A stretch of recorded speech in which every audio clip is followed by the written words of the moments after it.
출애굽기 39장 22절부터 31절까지 저와 여러분이 함께 교독하겠습니다.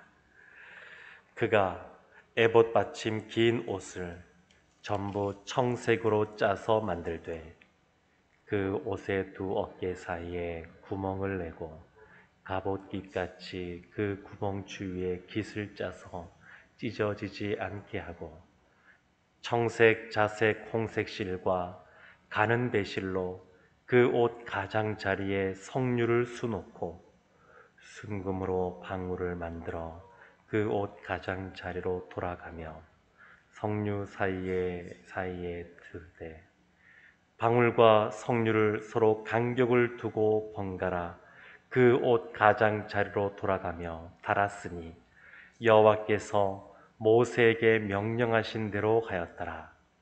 그들이 또 직조한 가는 배로 아론과 그의 아들들을 위하여 속옷을 짓고 세마포로 두건을 짓고 세마포로 빛난 관을 만들고 가는 배실로 짜서 세마포 속바지들을 만들고 가는 배실과 청색, 자색, 홍색 실로 수노와 띠를 만들었으니 여호와께서 모세에게 명령하신 대로 하였더라.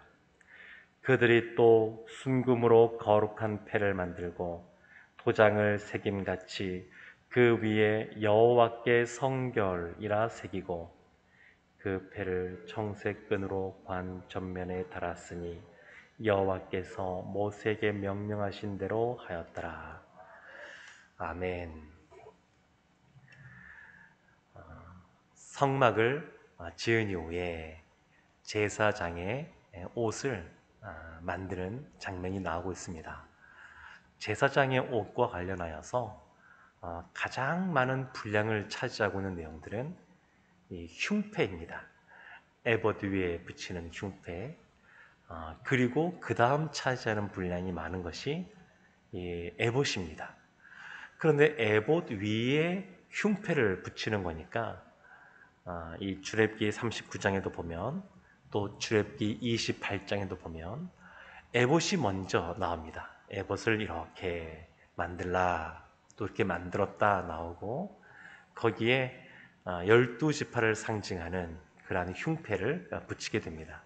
근데 이것만이 아니라 제사장에게는 또 다른 옷들이 있었습니다. 그래서 22절 보면 에봇 받침 긴 옷, 청색 실로 만든 에봇 받침 긴 옷, 이것을 다른 본문에서는 겉옷이라고 또 표현하는데 에봇 받침 겉옷이 있습니다. 에봇이라고 하는 것은 앞치마 같이 이렇게 두르는 것인데 이런 것들은 그 안에 이 겉옷, 에봇 받침 겉옷 위에 또 이렇게 입는 겁니다. 그래서 청색으로 된 에봇 받침 긴 옷, 그것을 만들었습니다. 그런데 아주 눈에 띄는 아주 독특한 것이 이 옷에 만들어지게 되는데 24절과 25절을 보게 되면 그 에봇 받침 긴 옷, 그 겉옷의 끝에 가장자리에 석류로 술을 놓고 또 그 옆에 방울을 다는 그런 내용도 나오게 됩니다. 24절입니다. 청색, 자색, 홍색 실과 가는 배실로 그 옷 가장자리에 석류를 수놓고 25절 순금으로 방울을 만들어 그 옷 가장자리로 돌아가며 석류 사이사이에 달되 에봇 받침 겉옷 그 끝에 가장자리에 하나는 석류로 그 옆에는 방울로 또 그 옆에는 석류 그 옆에는 금으로 된 방울을 또 다는 겁니다. 일정한 간격을 두고 삥 둘러서 제사장의 그 에봇 받침 겉옷을 그 끝에 이렇게 달아놓는 겁니다. 그러면 이것은 제사장이 성소에 들어가서 왔다 갔다 움직일 때마다 방울 소리가 나게 됩니다. 출애굽기 28장 34절과 35절에 왜 이와 같이 방울을 다는지 그 이유를 이렇게 하나님께서 알려주십니다. 그 옷 가장자리로 돌아가며 한 금방울 한 석류 한 금방울 한 석류가 있게 하라. 아론이 입고 여호와를 섬기러 성소에 들어갈 때와 성소에서 나올 때에 그 소리가 들릴 것이라. 그리하면 그가 죽지 아니하리라. 성소는 거룩하신 하나님의 그 존전 앞에 서는 겁니다. 그래서 제사장이 성결하게 있지 못하면 그의 죄와 허물을 그냥 드러내놓고 그 안에 들어가면 그 안에서 죽게 됩니다.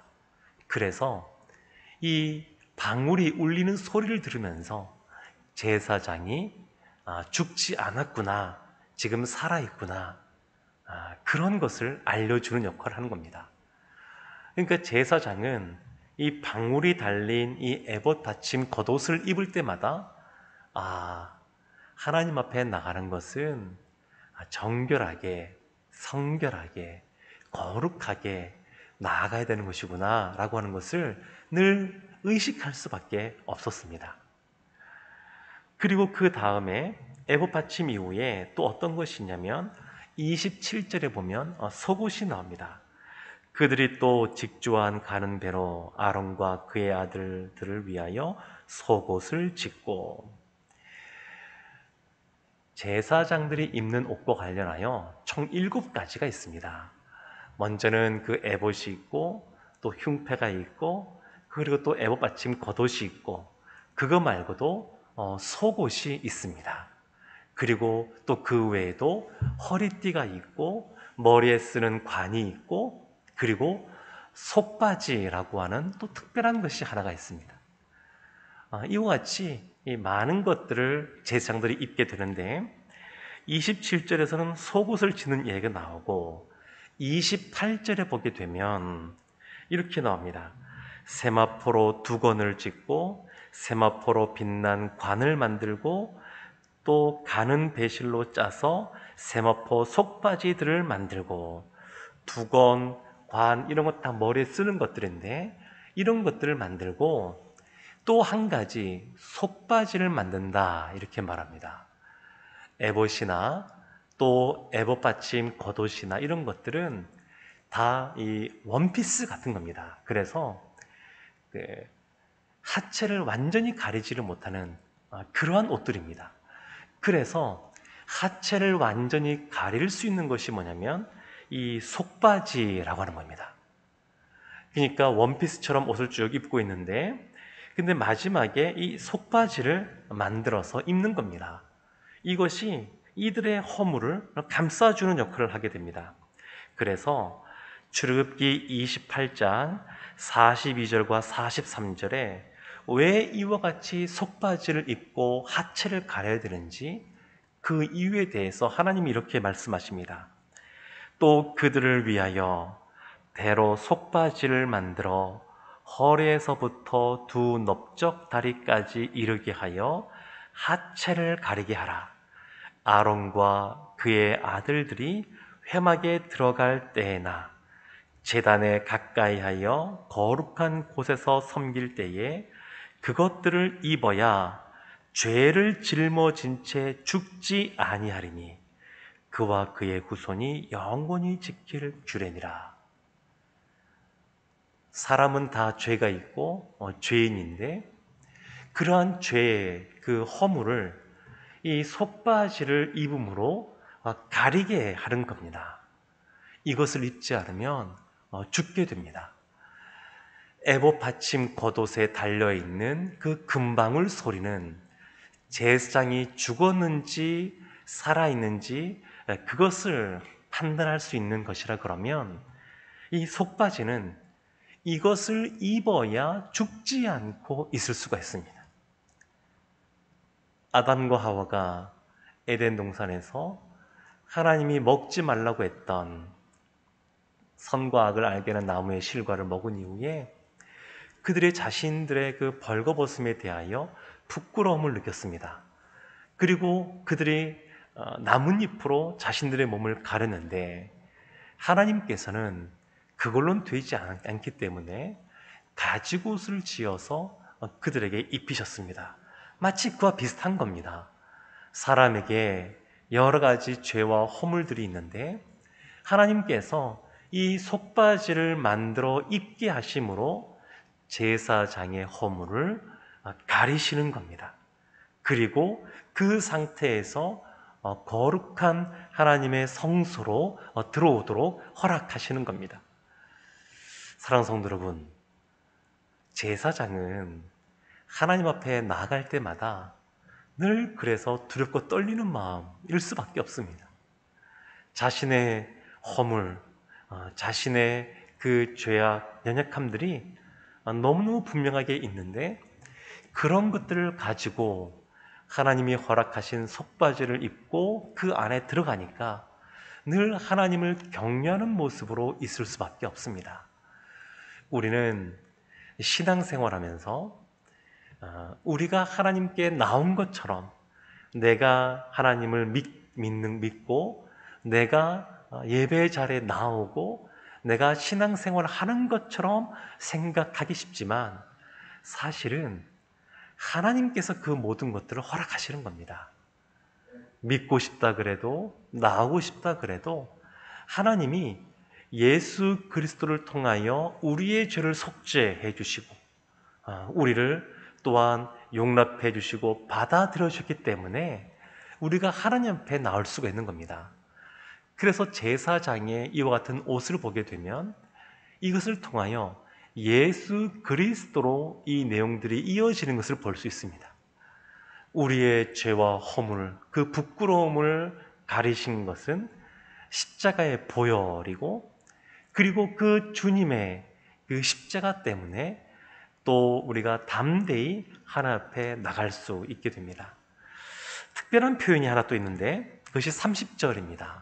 30절 말씀을 보면 그들이 또 순금으로 거룩한 패를 만들고 도장을 새김같이 그 위에 여호와께 성결이라 새기고 머리에 관을 쓰는데 그 관을 쓰기 전에 금으로 만든 패, 그 두건처럼 이렇게 그 머리에 이마에 이렇게 두르는 그러한 금패가 있습니다. 근데 거기에 여호와께 성결이라고 새기라는 겁니다. 그렇게 새겼다는 겁니다. 여호와께 성결. 제사장이 성전에 들어가기 전에 이 성소에 들어가기 전에 입는 옷에 여호와께 성결이라고 다 이걸 두르고 들어가라는 겁니다. 이 성결과 관련하여 사용된 이 단어가 다른 모세오경에 보게 되면 또 다른 식으로 번역들이 되어 있습니다. 그래서 같은 단어인데 다른 식으로 번역된 것을 보게 되면 이 성결이라고 하는 것이 무엇인지 여호와께 성결, 하나님을 향하여 성결이 된 것이 무엇인지 조금 더 분명하게 드러납니다. 첫 번째는 구별되다라는 뜻으로 사용됩니다. 구별되는 겁니다. 죄와 구별되는 것. 조이 도슨이 쓴 하나님을 경외하는 마음을 보게 되면 하나님을 경외할 때 우리가 가져야 될 첫 번째 그러한 자세가 있는데 그것은 뭐냐면 죄를 미워하고 싫어하는 겁니다. 죄와 조금도 함께하기를 기뻐하지 않고 죄를 멀리하는 겁니다. 악한 것이라고 한다 그러면 구별되는 삶을 살기로 결정하고 멀리하는 겁니다. 성결도 그와 같습니다. 구별되는 겁니다. 구별짓는 겁니다. 또 하나는 이 성결이라는 이 단어가 다 드리다, 드려지다라는 뜻으로도 쓰여집니다. 하나님 앞에 우리의 일부가 아니라 우리의 전부를 하나님께 드리는 겁니다. 그것이 성결입니다. 여호와께 성결하다라고 하는 것은 우리의 전 삶을 하나님께 드리겠노라 라고 마음 먹고 결단하고 살아가는 것, 그것이 성결한 것을 볼 수 있습니다. 또 하나는 깨끗하다라는 단어로 쓰여집니다. 우리가 주님 앞에서 그리스도의 보혈로 말미암아 깨끗해지는 것처럼 이 성결이라고 하는 것도 하나님 앞에 깨끗하게 나아가는 것, 그런 것을 의미합니다. 시편 132편 16절에 이렇게 말합니다. 내가 그 제사장들에게 구원을 옷 입히리니 그 성도들은 즐거이 외치리로다. 제사장들에게 입히는 옷이 그래서 어떤 옷이냐면 구원의 옷입니다. 죄된 인간의 모습 그대로 하나님 앞에 나아가서는 살 수가 없고 있을 수가 없기 때문에 이와 같이 하나님께서 그 옷을 입히심으로 그 허물이 드러나지 않게 하심으로 살려주시는 것처럼 이 제사장에게 구원의 옷을 입히신 겁니다. 그리고 그것 때문에 성도들은 즐거이 외치게 된다라고 말합니다. 사랑하는 성도 여러분, 우리가 이와 같은 겁니다. 예수 그리스도로 말미암아 구원을 옷 입게 되었고, 그래서 예수 그리스도 안에서 하나님 앞에 나와 즐거이 기쁨으로 찬양하며 기도하며 지낼 수가 있습니다. 요한계시록 16장 15절에 보면 마지막 때 이렇게 말합니다. 보라, 내가 도둑같이 오리니 누구든지 깨어 자기 옷을 지켜 벌거벗고 다니지 아니하며 자기의 부끄러움을 보이지 아니하는 자는 복이 있도다. 깨어 있어야 됩니다. 깨어 있어서 자기 옷을 지켜야 됩니다. 하나님이 허락하신 예수 그리스도를 통하여 우리에게 주어진 그와 같은 그 구원의 옷을 잘 지켜야 됩니다. 그렇지 않고 그것을 벌거벗고 다니면, 자기의 부끄러움을 드러내고 다니면 마지막 때에 하나님으로부터 복을 받지 못하는, 구원을 누리지 못하는 그러한 사람이 된다라고 말씀하고 있습니다. 사랑하는 성도 여러분, 하나님이 우리에게 원하시는 것은 성결입니다. 시내산에서 이스라엘 민족을 나으라고 할 때 그 물이 없는 생명과 같은 그 물을 가지고 옷을 빨으라고 말씀하시고, 그리고 나서 하나님께 나오라 말씀하신 것처럼 하나님이 우리에게 원하시는 것 한 가지는 성결입니다. 주님 앞에 죄와 구별된 그러한 삶으로 하나님께 우리의 모든 것을 드리겠노라고, 또 헌신하는 모습으로, 또 예수 그리스도로 말미암아 우리가 깨끗하게 된 것에 대해서 감사하고 또 감격해하고 또 그와 같은 삶을 살아가기로 힘쓰는 하나님 앞에 성결한 우리 모두가 되기를 주님의 이름으로 축원합니다. 기도하겠습니다. 하나님이 거룩하신 것처럼 저희도 거룩한 모습으로 주님 앞에 있기를 원합니다. 제사장에게 거룩한 옷을 입히시고 그를 살려주시며 구원의 통로로서, 또한 예수 그리스도를 미리 보여주고 또 그의 역할을 감당하셨던 것처럼 하나님, 우리도 성결하게 주님 앞에 있으며 주님이 주신 사명을 충성되게 감당할 수 있도록 은혜를 내려 주옵소서. 예수님의 이름으로 기도합니다. 아멘.